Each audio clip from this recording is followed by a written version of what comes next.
এটা মাথায় রাখতে হবে। সহিষ্ণুতা ভারতবর্ষের সংস্কৃতির অঙ্গ।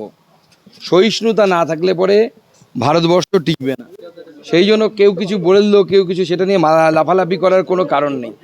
আমি আজকে যেমন উদাহরণস্বরূপ বলেছি, এক সময় এই বাংলাতেই বসে আমাদের সুনীল গঙ্গোপাধ্যায় তিনি কবিতা লিখেছিলেন।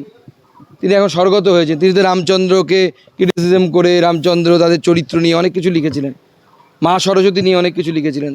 কই হিন্দুরা তো তার বাড়িঘর ভাঙতে যায়নি, বা রাস্তাঘাটে নেমে বোম ফাটায়নি, আগুন জ্বালায়নি। সহিষ্ণু বলেই 5,000 বছরের বেশি সময় ধরে হিন্দু ধর্ম সংস্কৃতি টিকে আছে। সেজন্য সহিষ্ণুতা হচ্ছে ধর্মের অবশ্যই integral part of the religion. যদি কোনো ধর্মকে হাজার হাজার বছর টিকে থাকতে হয়, তাকে সহিষ্ণু হতে হবে। এবং পুলিশকে আরও স্ট্রিক্ট অ্যাকশান নিতে হতো। এক দুটো গুলি চলতো, দেখতেন সব ঠান্ডা হয়ে যেত, সব মস্তানি বিপ্লব সব বন্ধ হয়ে যেত। এক দুটো গুলি চলতো, দেখতেন সব ঠান্ডা হয়ে যেত, সব মস্তানি বিপ্লব সব বন্ধ হয়ে যেত।